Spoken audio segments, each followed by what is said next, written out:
بسم اللہ الرحمن الرحیم، السلام علیکم۔ میں ہوں اسامہ طیب۔ ناظرین، آج میں موجود ہوں حافظ سعد حسین رضوی صاحب کے ساتھ، جو کہ سربراہ ہیں تحریک لبیک پاکستان کے۔ موجودہ سیاسی حالات پہ ہم بات کریں گے۔ کل کا دن بہت اہم ہے، 13 اگست، اور پھر 14 اگست کا دن بہت اہم ہے۔ اس حوالے سے کافی زیادہ کنفیوژن کا شکار ہے چیزیں، اس کے اوپر بھی ہم بات کریں گے۔ اس وقت جو ملکی سیاسی صورتحال ہے، جس طریقے سے سیاست نے کوئی ڈائریکشن نظر نہیں آ رہی، کوئی سمت نظر نہیں آ رہی، اس کے حوالے سے بھی ہم بات کریں گے۔ حافظ صاحب، بہت شکریہ، آپ نے وقت دیا، ہمیشہ کی طرح آپ نے ایک کال کے اوپر جو ہے وہ مجھے وقت عنایت کیا۔ پہلے تو یہ بتائیں کیسے ہیں، خیریت سے ہیں؟ الحمدللہ رب العالمین، بہت شکریہ، آپ تشریف لائے۔ جزاک اللہ۔ حافظ صاحب، یہ بتائیے گا کہ ایک تو کنفیوژن یہ کہ 13 کو شاید آپ لاہور میں بھی کوئی آپ کی ایکٹیویٹی ہے، سوشل میڈیا پہ کافی یہ چیز چل رہی ہے۔ دوسرا اسی سے جڑتا ہوا سوال کہ 13 اگست کو جو آپ اسلام آباد میں گئے ہیں، کیونکہ آپ نے پاکستان تحریک انصاف جو ہے وہاں پہ جلسہ کر رہی تھی، اس لیے وہاں پہ گئے ہیں، یہ اس میں حقیقت کیا ہے؟ کس طرح سے معاملہ جو ہے وہ اتنا کیوس کا شکار ہو گیا؟ نہیں اسامہ بھائی، ایسا نہیں ہے کہ ہم تحریک انصاف کی وجہ سے گئے، بلکہ 14 اگست کو یا 13 اگست کو تحریک انصاف جو یہاں جلسہ کر رہی ہے لاہور میں، یا ہم نے 13 اگست کی جو درخواست ہے، وہ جو میرے پاس انفارمیشن ہے، وہ دو دی ہیں درخواستیں، ایک جولائی کے اوائل میں اور ایک جولائی کے آخر میں۔ ٹھیک ہے۔ تو یہ دو درخواستیں دی ہیں جو بھی متعلقہ ادارے ہیں ان کو، لیکن انہوں نے ہماری درخواست پر یہ ایکسکیوز کیا، جی محرم الحرام ہے، ساری سیکورٹیز وہاں لگی ہوں گی، لہٰذا ہم آپ کو جگہ نہیں دے سکتے۔ تو ہم نے متبادل جگہ کے اوپر سوچنا شروع کر دیا اور یہ کہا کہ چلیں ہم اس کو آگے کر لیتے ہیں۔ لیکن جیسے ہی ہمارے کان میں یہ خبر پڑی کہ پی ٹی آئی کو وہاں جلسے کی اجازت ہو گئی ہے، تو ہمارا ایک قانونی حق تھا کہ درخواست ہم نے پہلے دی ہے اور ہم وہاں جلسے کرنے کے لیے جا رہے ہیں، تو پی ٹی آئی کو آپ بالکل اجازت دیں، لیکن پھر اس کے بدلے میں ہمیں پہلے اجازت دیں اور ان کو بعد میں، ان کی درخواست ہم سے بعد میں آئی ہے۔ لیکن ایسا نہیں تھا، پھر ہم نے گورنمنٹ سے شدید احتجاج کیا اور پھر پی ٹی آئی نے اپنا جلسہ جو ہے وہ لاہور میں منتقل کر دیا۔ تو ہمارا جلسہ بھی پہلے تھا اور بعد میں۔ دوسرا بات ہے کہ ہمارا 13 کو جلسہ فیض آباد میں ہو رہا ہے اور 14 کو جلسہ ہماری روایتی ریلی ہے، جو پی ٹی آئی نے شاید کبھی کی ہے یا نہیں کی، جلسہ کیا یا نہیں کیا، ہماری روایتی ریلی ہے جو ہم تقریباً پچھلے 2016 سے مسلسل 6 سال ہو گئے جی، پچھلے بین جب تھا تب بھی ہم نے ریلی کی، اور وہ میں آپ کو ایف آئی آر سینڈ کر دوں گا، آپ ویڈیو میں لگا دیجیے گا۔ تقریباً 250 افراد سے زیادہ پر ہمارے ایف آئی آر ہوئی 14 اگست کی آزادی کی ریلی نکالنے کے اوپر، جو بہت بڑا اجتماع تھا جس کو کوئی نہیں دکھا سکا، اور اب بہت عوام نے محبت کا اظہار کیا اور آئی، کیونکہ ہماری روایتی چیز چل رہی تھی، وہ بین تھی، تب بھی پاکستان کے ساتھ ہمیں وفا اور محبت کے اظہار کے لیے بھی ہمیں ایک ایف آئی آر سینی پڑی، اور اس کے اندر بڑا لانگ پروسیس ہوا اور اس کے اندر ہم نے ضمانتیں کروائیں، اس کی پیشیاں آج بھی چل رہی ہیں۔ بالکل صحیح ہے۔ اچھا، دوسرا مجھے یہ بتائیے گا کہ اب کل آپ کو اجازت مل گئی ہے، کل فیض آباد پل ایک دفعہ لبیک یا رسول اللہ صلی اللہ علیہ وآلہ وسلم کی صداؤں سے گونج اٹھے گا، یا ابھی بھی کوئی پابندی یا کوئی کیا معاملات؟ اجازت تو نہیں دی جی، اچھا، اجازت نہیں دی تو صاف ظاہر ہے انہوں نے پی ٹی آئی کو اجازت دے دی۔ ہم نے جب کہا کہ آپ نے پی ٹی آئی کو اجازت دے دی، ہم انسسٹ کرتے کہ ہمیں اجازت دیں، تو پھر بندہ تھا کہ لبیک خرابی، ہم نے کہا ٹھیک ہے پی ٹی آئی وہاں جلسہ کریں، ہم اب فیض آباد پل کے اوپر کریں گے۔ فیض آباد پل کے اوپر ہم اعلان کر چکے تھے، پی ٹی آئی کے موو ہونے سے پہلے ہی اعلان کر چکے، ٹھیک ہے پی ٹی آئی وہاں جلسہ آپ نے اجازت دے دی، اب ہمیں اجازت کی ضرورت نہیں، ہمیں پتہ لگ گیا کہ آپ نے ہمیں اجازت نہیں دینی۔ اگر اجازت کا دینے کا اصول ہوتا تو پہلے ہمیں ملتی اور بعد میں ان کو ملتی، ٹھیک ہے، اسی دن اسی ٹائم میں انہوں نے جلسہ رکھا، بلکہ ان کو نہیں چاہیے تھا کہ ہمارا، جب ان کے پاس انفارمیشن بھی تھی اور ہم سوشل میڈیا کیمپین بھی کر رہے تھے اور سارا جو میڈیا کیمپین تھی، جو بھی چیزیں چل رہی تھی، تو ان کو ضرورت نہیں تھی کہ وہ اس طرح اعلان کرتے۔ انہوں نے تو اچانک اعلان کیا، انہوں نے تو میرے خیال سے 5 اگست پہ آگے اعلان کیا یا 3-4 اگست پہ آگے اعلان کیا، تو ہم تو 1.5 مہینے سے کیمپین کر رہے تھے۔ چینج کیوں کیا، کیا لگتا ہے آپ کو؟ کس نے؟ پاکستان تحریک انصاف نے؟ نہیں، انہوں نے اچھا جسد دیا۔ دیکھیں، ہم کبھی بھی نہیں چاہیں گے، کوئی بھی نہیں چاہے گا اس ملک کے اندر ایسے حالات کبھی بھی نہیں بننے چاہیے، ٹھیک ہے، ہمارا حق پہلے تھا تو انہوں نے ہمارے حق کو چھوڑا، اگر وہ نہ بھی چھوڑتے تو ہم اپنا حق لینے کے لیے فیض آباد جا رہے تھے کہ ہم وہاں جلسہ کریں گے۔ بالکل صحیح۔ تھوڑا سا ملکی صورتحال پہ بات کرتے ہیں۔ اس وقت آپ دیکھ رہے ہیں جس طرح سے بیان، جس طرح سے چیزیں چل رہی ہیں، اور خاص کر میں جو آپ سے جاننا چاہ رہا ہوں وہ یہ جاننا چاہ رہا ہوں کہ شہباز گل صاحب کا جو معاملہ ہے، اس کے اوپر میں آپ کی رائے چاہ رہا ہوں کہ اسٹیٹمنٹس تو بہت سی آئیں، جس طرح سے نواز شریف صاحب نے نام لے کے، جرنیلوں کے نام لے کے، مریم بی بی نے اتنے بڑے بڑے، یہ جو دہشت گردی ہے اس کے پیچھے ورتی، اتنی بڑی بڑی چیزیں، خواجہ ایاز صادق، خواجہ آصف، مطلب جس کا نام لیں آپ کو وہ چیزیں، کیا لگتا ہے آپ شہباز گل کی تو اسٹیٹمنٹ کوئی اتنی خطرناک بھی نہیں تھی. آپ سمجھتے ہیں کہ کس طرح سے یہ معاملہ اتنا مس ہینڈل ہو گیا؟ وہ چھپ کر کرتے ہیں تدبیر اسے کہتے ہیں، ہم دھر لیے جاتے ہیں تقدیر اسے کہتے ہیں. اصل میں یہ مکافات عمل بھی نہیں کہا جا سکتا. جو ہم نے کیا، جو بویا، وہ ہمارے ساتھ ہونا ہے. یہ دنیا کا اصول ہے، ٹھیک ہے. اور تلک الایام نداولھا بین الناس، اللہ کہتا ہے ہم لوگوں کے درمیان نا دن اور رات کو بدلتے ہیں، لوگوں کے درمیان دنوں کو بدلتے ہیں. بین الناس، لوگوں کے درمیان دنوں کو بدلتے ہیں، ٹھیک ہے جی.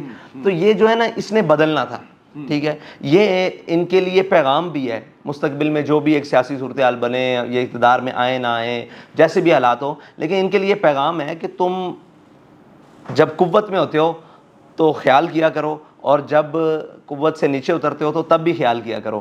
اور یہ پاکستان ملک ایسا ہے جہاں ہر لفظ کی بلکہ ہر حرف کی قیمت دینی پڑتی ہے. تو جس نے بھی جو کچھ کہا، میں یہ سمجھتا ہوں کہ حوصلے کا اظہار کرنا چاہیے.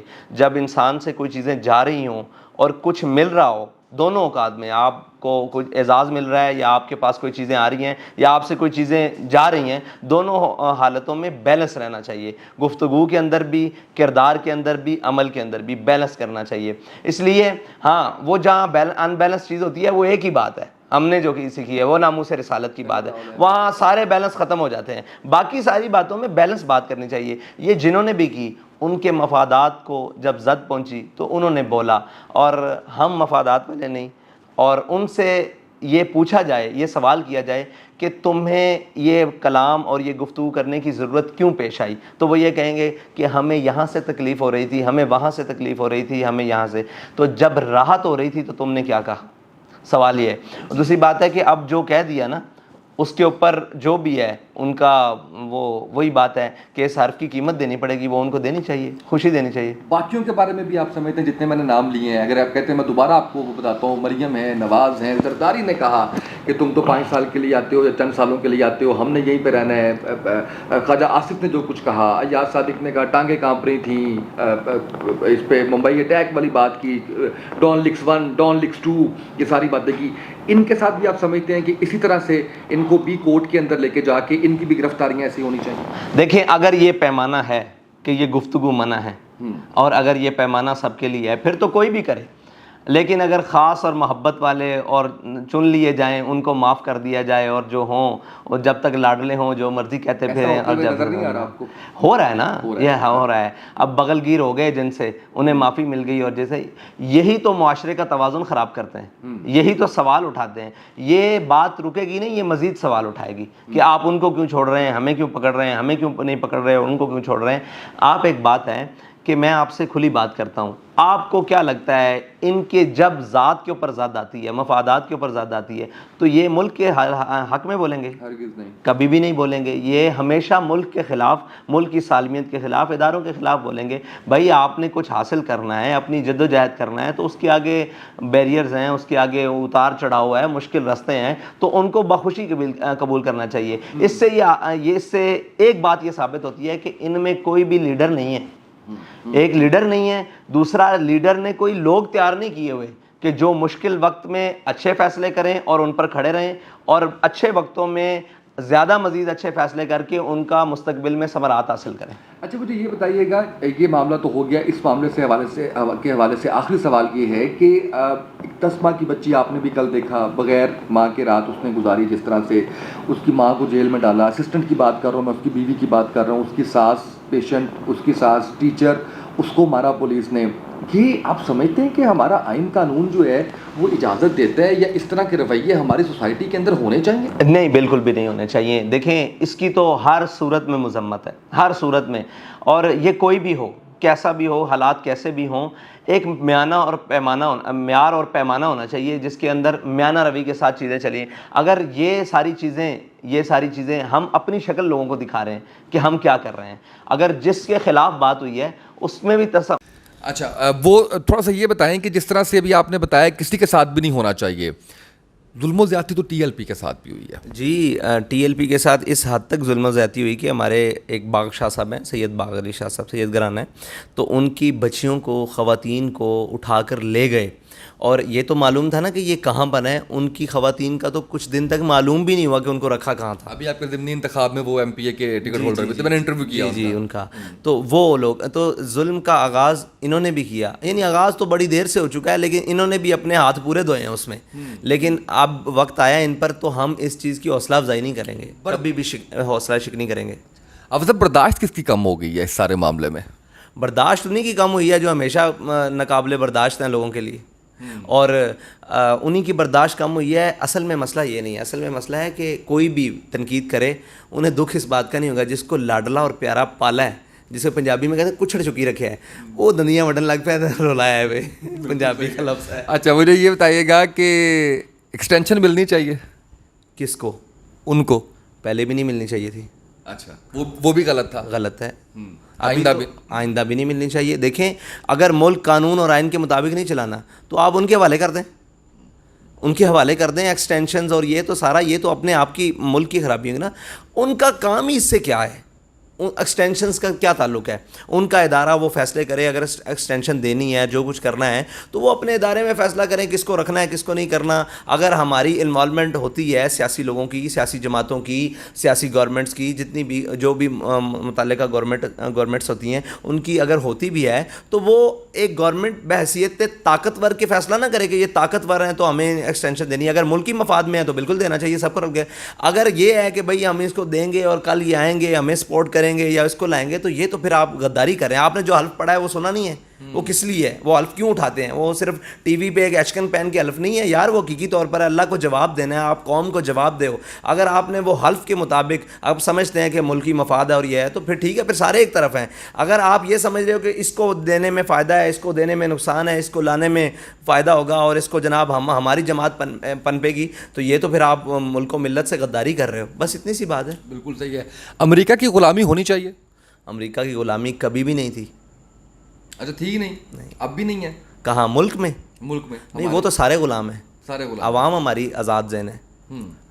دیکھیں میں عوام کی بات کر رہا ہوں, اگر آپ اقتدار کی بات کر رہے ہیں تو شروع سے لے کر آج تک امریکہ کا غلام کون نہیں آیا؟ سارے غلام آئے ہیں. آپ مجھے بتائیں ان کی آشیرواد کے بغیر اس ملک میں یہ سمجھتا ہوں کہ ایک ایم پی اے نہیں بن سکتا, ایک ایم این اے نہیں بن سکتا. اگر ووٹوں کی گنتی پر آئے تو 2018 میں ٹی ایل پی اچھی سیٹیں لے چکی تھی, لیکن نہیں. اور اب انشاءاللہ ماحول بدلے گا, لیکن خان صاحب کی ایبسلوٹلی نوٹ والے سے نہیں بدلے گا. وہ تو یہاں سے لے لی, یہ کہہ دیا, اور وہاں یہ کہہ دیا کہ آپ ہمیں گاڑیاں دے دیں یو ایس ایڈ سے, اور پھر جا کر سفیر کی باتیں بھی کرائیں. آپ کو شاید معلوم نہیں ہے, میں تو 2.5 مہینے سے کہہ رہا ہوں کہ یہ سفیر سے ملاقاتیں کر رہے ہیں اور یہ ان کو کہہ رہے ہیں کہ ہمیں سیاسی بیانیاں بنانے دیں. اچھا دوسرے آئے ہیں وہ بھی تو امریکی غلام ہیں. مجھے یہ بتائیں اگر امریکی غلامی ریاستی سطح پر اور جناب ملکی سطح پر نہ ہوتی تو کیا اسامہ کے آپریشن کا ڈرامہ نہ ایسے ہی رچایا گیا ملک میں؟ بڑے بڑے حادثات ہوئے ہیں. یہاں سے وہ کیا کرنے ہیں, کرنل جوزف گیا ہے, ریمنڈ ڈیوس گیا ہے. سقوط پاکستان اگر دیکھا جائے, سقوط ڈھاکہ کے بعد اگر سقوط پاکستان جو سب سے بڑا خطرناک تھا وہ ریمنڈ ڈیوس کی شکل تھی, اور اس کو آپ کو اور مجھے پتہ ہے کہ اس کے اندر اس کی ضمانت کے لیے فائلیں کون اٹھا کر پھرتے رہے, اور جناب اس کو بھجوانے کے لیے اور اس کو یہاں انٹرٹین کرنے کے لیے مطلب ان اریسٹ کے اندر جو جب وہ قیدی تھا اس کے دوران اس کو انٹرٹین کون کرتا رہا. تو یہ اپنے ملک کے ساتھ تو ہم نے بڑے ظلم کیے ہیں نا. اچھا یہ بتائیں, نواز شریف صاحب پھر سنا ہے کہ آ رہے ہیں اگلے مہینے, کہاں دیکھنا چاہتے ہیں ان کو؟ نواز شریف صاحب کو ادھر ہی دیکھنا چاہتے ہیں جہاں سے وہ گئے تھے, جیل میں. اس لیے کہ اس کی وجہ ہے, اس لیے کہ وہ قرض باقی ہے. آپ نے جس کا جتنا وقت لیا ہے نا وہ وقت دینا پڑے گا. آپ اس وقت جیل کاٹتے اور اس وقت ساری معلومات کرتے تو آج آپ کے لیے کہیں نہ کہیں ہوتا کہ ٹھیک ہے جی ملک کے لیے. آپ تو بھاگے ہوئے ہیں, اور بھگوڑے کا کیا ہوتا ہے, اس کو واپس قلعے میں باندھا جاتا ہے, اس کو باڑے میں نہیں چھوڑا جاتا, یا اس کو ان کے مطلب سربراہ میں نہیں لگایا جاتا, تو اس کو تو اس کی جگہ پر چھوڑا جائے گا. تو یہ ان کے لیے ہے, اور میں تو یہ سمجھتا ہوں کہ اگر وہ ملک میں آتے ہیں تو ان کی جماعت شاید بچ جائے, ورنہ تو کوئی چانس نہیں ہے. پی ٹی آئی کے ساتھ اتحاد ہو سکتا ہے؟ پی ٹی آئی کے ساتھ نہیں ہو سکتا اتحاد. نون لیگ کے ساتھ اتحاد ہو سکتا ہے؟ نہیں, کسی جماعت کے ساتھ اتحاد نہیں ہو سکتا. کسی صورت بھی نہیں ہو سکتا؟ ہاں ایک صورت میں ہو سکتا ہے, وہ ہمارے بیانیے کو مان لیں, وہ ہماری بات کے اوپر آ جائیں, وہ تو بالکل ہو سکتا ہے. پھر ہو سکتا ہے. اچھا بالکل ٹھیک ہے. اچھا مجھے یہ بتائیے گا کہ سوشل میڈیا کے اوپر آپ کے فالورز ویسے تو حقیقی زندگی میں بھی ہیں، لیکن ہم جب سوشل میڈیا دیکھتے ہیں تو لاتعداد اس کے اندر ہیں، لیکن کیا وجہ بنتی ہے کہ کچھ لوگ جو آپ کے ساتھ ہوتے ہیں اس کے بعد وہ اگر کوئی اور بیان بھی کرنا شروع کرتے ہیں تو ان کو کافی زیادہ ایک ریلیکٹنس کا سامنا، اور یا مقبول جان صاحب کو دیکھ لیجیے، آپ بڑا قریب رہے، میں بھی وہیں سٹیج پہ تھا، آپ کو یاد ہوگا خادم حسین رضوی صاحب جب نعرے پاکستان پہ آئے اور یا صاحب کی تقریر بھی ہوئی، سارا کچھ ہوا، بڑے قریب تھے. ایسا کیا ہوتا ہے کہ آپ کے جو فالوورز سوشل میڈیا پہ ہیں، آج کل میں بھی تنقید کی زد میں ہوں، اور میں نے تو تحریک لبیک کے خلاف کبھی بات نہیں کی، لیکن وہ سننا چاہتے ہیں کہ صرف بات تحریک لبیک کی ہو، جبکہ صحافی نے ہر جماعت کی بات کرنی ہے، کسی نے اچھا کام کیا اس کی تعریف کرنی، کسی نے برا کام کیا اس کو برا کہنا ہے. اس حوالے سے آپ کیا کہیں گے؟ دیکھیں، وہ ایک ایسے ماحول سے گزرے ہوئے ہیں جن پر ان ساری سیاسی جماعتوں نے ان کے اوپر انتہائی ظلم کیے ہوئے ہیں. وہ اب دیکھیں، ایک تو یہ ہے کہ آپ کا ان کے ساتھ یہاں تک اختلاف ہو کہ ٹھیک ہے جی آپ ان کے بیانیے کو ریجیکٹ کرتے ہیں، ٹی ایل پی کو، انہوں نے ہر قسم کا ظلم سہا ہے ان ساری سیاسی جماعتوں کی حکومت میں، اور ہر قسم کا خون دیا، قربانیاں دیں، تو وہ ان کا نام بھی پسند نہیں کرتے، اور ان کا مطلب سوچ اور ان کا مطلب ذکر ہی پسند ہی نہیں کرتے. اس لیے اور وہ سچ پر ہیں، حق پر ہیں کہ دیکھیں نا آپ، دشمنی ایک اور چیز ہوتی ہے، ایک راہ عزیمت اپنا کر اور اس بیانیے کے اوپر اپنی ہر طرح کی قربانی دینا، اور پھر وہ شکلیں ان کے سامنے آئیں تو انہیں چڑھ تو لگتی ہے، وہ شکلیں میں ہی کیوں نہ دینے والا ہوں، وہ میرے ساتھ بھی چڑھ کھا جائیں گے کہ آپ کیوں بات کرتے ہیں. ٹھیک ہے جی، تو یہ وجہ ہے. دوسری بات ہے کہ اولیاء صاحب کی آپ کو بات کی، آپ آئے، آپ نے بیانیہ دیا، آپ کو عزت ملی، بالکل ملی. اب جب آپ مخالفت کریں گے تو تھوڑی بہت ہی تو، اب یہ کتنا بھی سیاسی ورکر ہو، کتنا بھی ہو، وہ اپنے لیڈر کو ڈیفینڈ کرتا ہے، اور دوسری چیزوں کو صاف ظاہر ہے اس نے اپنے بیانیے کو، اپنی جماعت کے نظریے کو اس نے ڈیفینڈ کرنا ہے اور دوسروں کو اس نے تنقید کا نشانہ بنانا ہے. تو آپ جب آئے، محبت ملی، اگر آپ کو تھوڑی سی اس مقام کے اوپر جب آپ دوسرے سائڈ پہ جائیں گے، کسی بھی سائڈ پہ جائیں گے، تو تھوڑا سا مخالفت کا سامنا نہیں ہے تو وہ بخوشی قبول کرنا چاہیے. بالکل صحیح ہے. اچھا مجھے یہ بتائیے گا کہ الیکشنز اگر ارلی ہوتے ہیں، آپ کی تیاری ہے مکمل؟ الیکشن کی تیاری کر رہے ہیں. مکمل والی بات یہ ہے کہ ہم نے اعلان کیا ہوا ہے کہ جب دل چاہے، جس وقت دل چاہے گورنمنٹ الیکشن کا اعلان کرے، ہم الیکشن لڑنے کے لیے تیار ہیں. صحیح ہے. پورے پاکستان میں ابھی مطلب دیکھیں بڑا ایک وہ ہوتا ہے، پھر مقابلہ جن جماعتوں کے ساتھ ہے وہ کروڑوں روپیہ خرچ کرتی ہیں. میں نے آپ کے تمام کینڈیڈیٹس، کم و بیش تمام کینڈیڈیٹس کے انٹرویوز کیے ضمنی انتخابات کے اندر، اور میں نے دیکھا کہ وہ الیکشن کمیشن کی دی ہوئی جو ان کو لمیٹیشنز ہیں اسی کے اندر وہ اپنا خرچہ وہ سارا کچھ کر رہے ہیں. تو آپ نے سمجھتے کہ ارلی الیکشن جو ہے وہ مشکل ہو جائے گا سنبھالنا تحریک لبیک پاکستان کے لیے؟ نہیں، تحریک لبیک پاکستان کے لیے 2018 والے سے مشکل نہیں ہے، وہ بہت مشکل تھا الیکشن، پہلا الیکشن اور سارا کچھ. تو ٹی ایل پی نے مینیج کر کے بتایا تھا مشکل وقت میں، اور مینیج کر کے بتایا تھا کہ ہم اچھے مینیجر بھی ہیں. ٹھیک ہے، اور ابھی بھی الیکشن جس وقت ہو انشاءاللہ ٹی ایل پی تیار ہے اور اپنا حق بھی لے گی انشاءاللہ، اور اچھا رزلٹ دے گی ٹی ایل پی. لیکن مسئلہ یہ ہے کہ ہمارا خالی صرف ایک امیدوار سرمایہ دار سے مقابلہ نہیں ہے، ہمارا اس پورے نظام سرمایہ دارانہ سے مقابلہ ہے، جہاں پر خرید و فروخت کی ایک منڈی لگتی ہے، جہاں پر ضمیر اور جناب ملت فروشوں کا ایک پورا بازار ہے، اس کے اندر سے اچھے بندے لے کر آنا. یہ تو اب ہمارے ادارے کمزور ہیں نا، کہ الیکشن کمیشن اس لمٹ کے اندر اگر ٹی ایل پی کو باؤنڈ کرتی ہے اور ساتھ میں باقی جماعتوں کے امیدواران کو بھی باؤنڈ کرے، تو پھر ہم دیکھیں کیا. وہاں پر آپ کو پتہ ہے کہ یہاں پر شناختی کارڈ خریدے جاتے ہیں، ووٹ خریدے جاتے ہیں، راتوں رات پیسے بکتے ہیں، سارا کچھ بکتے ہیں. تو ابھی انشاءاللہ قوم کو سمجھ آ رہی ہے کہ ہمیں خریدنے والوں نے ہمیں بہت مہنگا بیچا ہے. بالکل صحیح ہے. اچھا ایک سوال میں فائدہ اس چیز سے اٹھا رہا ہوں کہ کبھی ایسا نہیں ہوا کہ آپ نے کوئی سوال پوچھا ہو میرے سے انٹرویو سے پہلے کہ جی کیا سوال کرنے، ہمارا کبھی کوئی اس پہ بات ہی نہیں ہوئی. جب بھی میں نے انٹرویو کیا میں آتا ہوں، میں انٹرویو شروع کر دیتا ہوں. ایک سوال لوگ بڑے تواتر سے میرے سے پوچھتے ہیں کہ اگر تحریک لبیک پاکستان کی حکومت بنتی ہے تو کیا یہ طالبان جیسی حکومت ہوگی؟ کیا خواتین کو زبردستی نقاب کروائے جائیں گے؟ کیا فلم انڈسٹری بند کر دی جائے گی؟ کس طرح سے معاملات آگے چلیں گے؟ دیکھیں، آپ آئے ہیں، میں نے تو آج تک آپ سے یہی سوال نہیں کیا کہ آپ سوال کیا کریں گے. تو جب میں آپ سے یہ نہیں کہہ رہا کہ زبردستی تو علیحدہ کی بات ہے، میں آپ سے اپنے حق ہی نہیں لے رہا. ٹھیک ہے، تو میں زبردستی کیسے کروں گا؟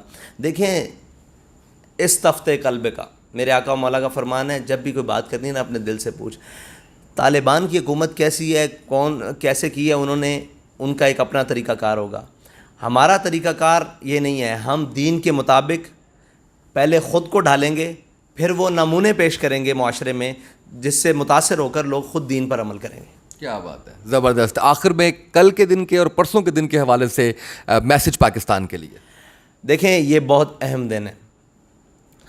14 اگست کا دن وہ دن ہے کہ جس کی صرف کہانی 2-3 سال کی نہیں ہے، وہ 1857 سے لے کر 1947 ہے. وہ تو درد ہے ہی ہے، اس میں ہم لڑ رہے تھے اپنے دشمن سے، لیکن 1947 سے لے کر 2022 تک ہم منافقوں سے لڑ رہے ہیں، ان غداروں سے لڑ رہے ہیں، ان چوروں اور لٹیروں سے لڑ رہے ہیں، ان عیاشوں اور کماشوں سے لڑ رہے ہیں جو ہمارے اندر ہمارا لبادہ اوڑھ کر بیٹھے ہوئے ہیں. وہ تو ایک بہت لمبی کہانی ہے جہاں سے غدر ہوئی اور پھر ہمارے بڑوں نے ایک اتنی قربانیاں پیش کی کہ یہاں سے اسلام کو دیس نکالا نہیں ملا. ورنہ اندلس میں جو صاحب کردار اور جو اس معاشرے کے بڑے لوگ تھے وہ ملک بدر ہوئے، بھاگے جانے بچائیں. ہمارے بڑے بھاگے نہیں اس ملک، اس وطن سے، اس جناب خطے سے، بلکہ انہوں نے انگریز کے پھانسی گھاٹ آباد کیے.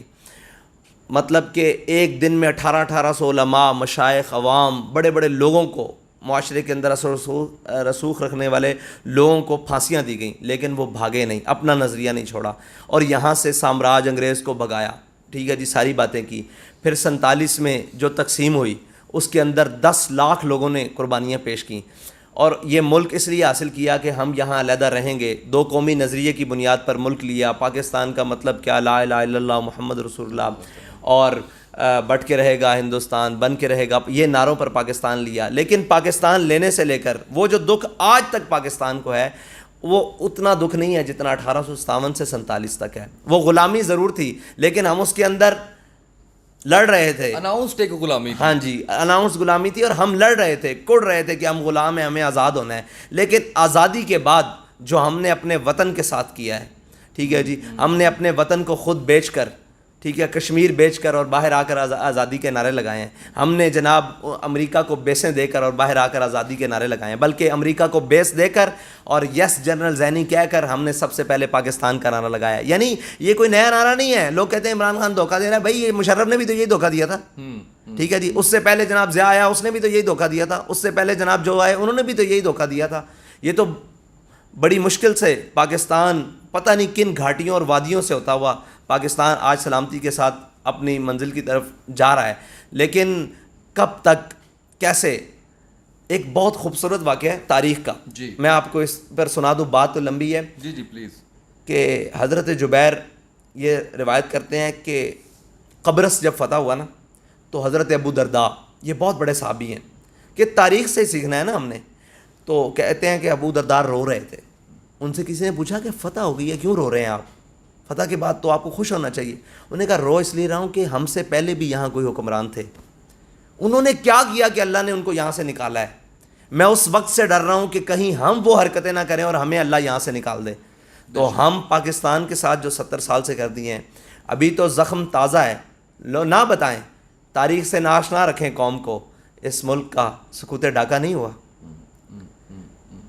آزادی منانے کا مطلب یہ نہیں ہے کہ ہم اپنی تاریخ بھول جائیں اور ہم جو اپنے ملک کے ساتھ کرتے ہیں 364 دن جو کرتے ہیں، اور ایک دن چھرلیاں پٹاکے اور پاں کر کے اور جناب ایک ڈرامے بازی پوری رچا کر اور جناب ایک پریڈ کر کر اور سارا کچھ ایک کر کر اور ہم کہیں کہ ہم آزاد ہو گئے ہیں. بھائی کس سے آزاد ہوئے؟